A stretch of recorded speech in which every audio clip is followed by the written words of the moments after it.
हिंदू धर्म के अनुसार यह समय कलयुग का समय है। पारंपरिक भारत का यह चौथा युग है। इसके पहले सतयुग, द्वापर युग और त्रेता युग हुए हैं। क्या कभी आपने सोचा है कि वो क्या कारण था जिस वजह से कलयुग को धरती पर आना पड़ा था? किस तरह और किस समय कलयुग की शुरुआत हुई?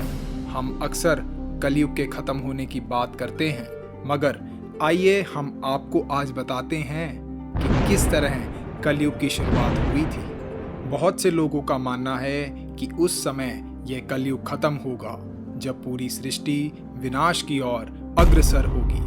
आइए आपको बताते हैं कि कलयुग का उदय कैसे हुआ और कलयुग को सालों साल धरती पर क्यों रहना पड़ा। तो दोस्तों, इस वीडियो को अंत तक जरूर देखिएगा, क्योंकि मैं आपको यह भी बताने वाला हूँ कि कलयुग का अंत कब होगा और जब इसका अंत होगा तो क्या क्या होगा। मैं उम्मीद के साथ कह सकता हूँ कि इसे जानने के बाद आपके होश जरूर उड़ जाएंगे। वीडियो शुरू करने से पहले आप सभी से अनुरोध है कि आप वीडियो को लाइक करें और इस चैनल को सब्सक्राइब ज़रूर करें। आप में से कई लोग वीडियो तो देखते हैं पर सब्सक्राइब नहीं करते हैं। मैं आग्रह करता हूं कि आप सभी इस चैनल को सब्सक्राइब करें और बेल आइकन को अगली नोटिफिकेशन के लिए ज़रूर दबाएं। तो दोस्तों, आइए अब हम कुछ ऐसे तथ्यों की बात करते हैं जो कलयुग के होने की तरफ इशारा करते हैं। पहला तथ्य है, आर्यभट्ट के अनुसार महाभारत का युद्ध 3102 ईसा पूर्व को हुआ था। महाभारत युद्ध के 35 वर्ष पश्चात भगवान श्री कृष्ण ने देह छोड़ दिया था। तभी से कलयुग का आरंभ माना जाता है। इस मान से कलयुग का काल 4,36,000 साल लंबा चलेगा। अभी कलयुग का प्रथम चरण ही चल रहा है। कलयुग का प्रारंभ 3102 ईसा पूर्व से हुआ था, जब 5 ग्रह मंगल, बुध, शुक्र, बृहस्पति और शनि मेष राशि पर 0 डिग्री पर हो गए थे। इसका मतलब 3102 जमा 2020, जो कि 5122 वर्ष कलयुग के बीत चुके हैं और 4,26,882 वर्ष अभी भी बाकी हैं। दूसरा तथ्य है, भागवत पुराण के अनुसार कलयुग का प्रारंभ तो हुआ जब आकाश में सप्त ऋषियों का उदय हुआ। उस समय से पहले उनमें से 2 ही दिखाई पड़ते हैं। उनके बीच में दक्षिण उत्तर रेखा समभाव में अश्विनी आदि नक्षत्रों में से एक नक्षत्र ही दिखाई पड़ता है। उस नक्षत्र के साथ सप्तऋषि गण मनुष्यों की गणना से 100 वर्ष तक रहते हैं। तीसरा तथ्य है, कैसे हुई कलयुग की शुरुआत। पुरानी कहानियों की माने तो जब धर्मराज युधिष्ठिर अपना पूरा राजपाट परीक्षित को सौंपकर अन्य पांडवों और द्रौपदी के साथ हिमालय की ओर निकल गए, वह स्वयं बैल का रूप लेकर गाय के रूप में बैठी पृथ्वी देवी से सरस्वती नदी के किनारे मिले। चौथा तथ्य है, जब पृथ्वी पर कलयुग ने कर लिया था शासन, गाय रूपी पृथ्वी के नयन आंसुओं से भरे हुए थे। पृथ्वी को दुखी देख धर्म ने उनसे उनकी परेशानी का कारण पूछा। धर्म ने कहा, देवी तुम यह देखकर तो नहीं रो रही कि मेरा बस एक ही पैर है, या तुम इस बात से दुखी हो कि अब तुम्हारे ऊपर बुरी ताकतों का शासन हो गया है? इस सवाल पर पृथ्वी देवी बोली, तुम तो सब कुछ जानते हो, ऐसे में मेरे दुख का कारण पूछने से क्या लाभ होगा। सत्य, पवित्रता, क्षमा, दया, संतोष, त्याग, शास्त्र विचार, ज्ञान, वैराग्य, शौर्य, तेज, ऐश्वर्य, कांति, कौशल, स्वतंत्रता, निर्भीकता, कोमलता आदि गुणों के स्वामी भगवान श्री कृष्ण के स्वधाम जाने की वजह से कलयुग ने मुझ पर कब्जा कर लिया।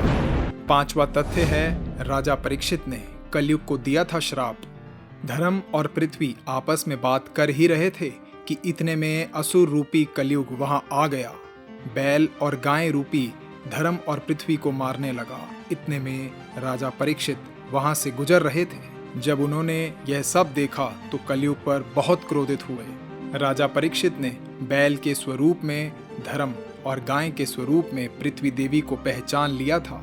राजा परीक्षित ने अपनी तलवार निकाली और कलयुग को मारने के लिए आगे बढ़े। राजा परीक्षित का क्रोध देखकर कलयुग कांपने लगा। कलयुग भयभीत होकर अपने राजसी वेश को उतारकर राजा परीक्षित के चरणों में गिर गया और क्षमा याचना करने लगा। छठा तथ्य है अधर्म, पाप और झूठ का मूल कारण बना यह कलयुग। राजा परीक्षित ने कहा, कलयुग तो मेरे शरणों में आ गया है, इसलिए मैं तुझे जीवन दान दे रहा हूँ, किंतु अधर्म, पाप, झूठ, चोरी, कपट, दरिद्रता आदि अनेक उपद्रवों का मूल कारण केवल तू ही है। तू मेरे राज्य से अभी निकल जा और फिर कभी लौट कर मत आना। राजा परीक्षित ने सोच विचार कर कहा, झूठ, दत्यूत, मद्यपान, परिस्त्रीगमन और हिंसा, इन 4 स्थानों में असत्य, मद, काम और क्रोध का ही निवास होता है। तू इन 4 स्थानों पर ही रह सकता है। श्रीमद् भागवत पुराण के अनुसार शुकदेव जी राजा परीक्षित से कहते हैं, जिस समय सप्तऋषि मगा नक्षत्र में विचरण कर रहे थे, तब कल की काल का प्रारंभ हुआ था। कलयुग की आयु देवताओं की वर्ष गणना से 1200 वर्ष की, अर्थात मनुष्य की गणना अनुसार 4,32,000 वर्ष की है, जो कि 12/2/2031 से लेके 12/2/2032 तक की है। तो दोस्तों, अब हम बात करेंगे इस तरह होती गई थी धर्म की हानि। सतयुग में मनुष्य की लंबाई 32 फीट अर्थात लगभग 21 हाथ बताई गई है। इस युग में पाप की मात्रा 0 विश्ता अर्थात 0% होती है।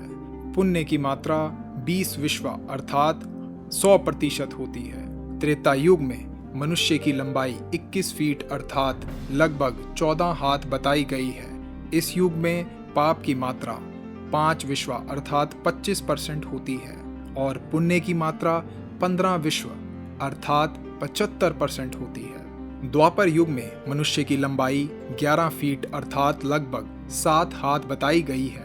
इस युग में पाप की मात्रा 10 विश्वा अर्थात 50% होती है, जबकि पुण्य की मात्रा 10 विश्वा अर्थात 50% होती है।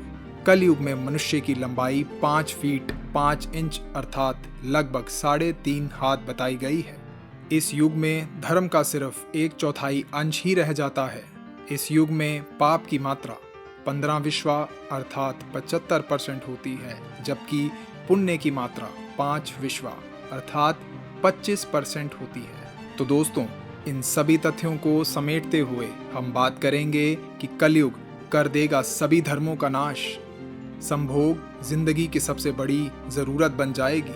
लोग बहुत आसानी से कसम खाएंगे और उसे तोड़ देंगे। वचनों का कोई अर्थ नहीं रह जाएगा। लोग मदिरा और अन्य नशीले पदार्थों की चपेट में आ जाएंगे।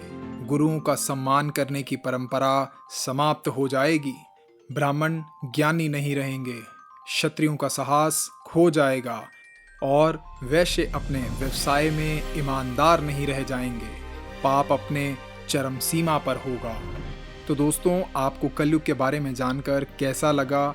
अपनी बहुमूल्य राय को नीचे दिए गए कमेंट बॉक्स में कमेंट करके ज़रूर बताएं। Thank you.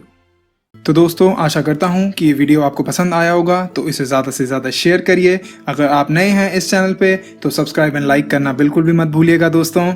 तो दोस्तों, मैं ऐसे ही और वीडियोज़ आपके लिए लाता रहूँगा। आपका अपना दुनिया का खबरी। जय हिंद, वंदे मातरम।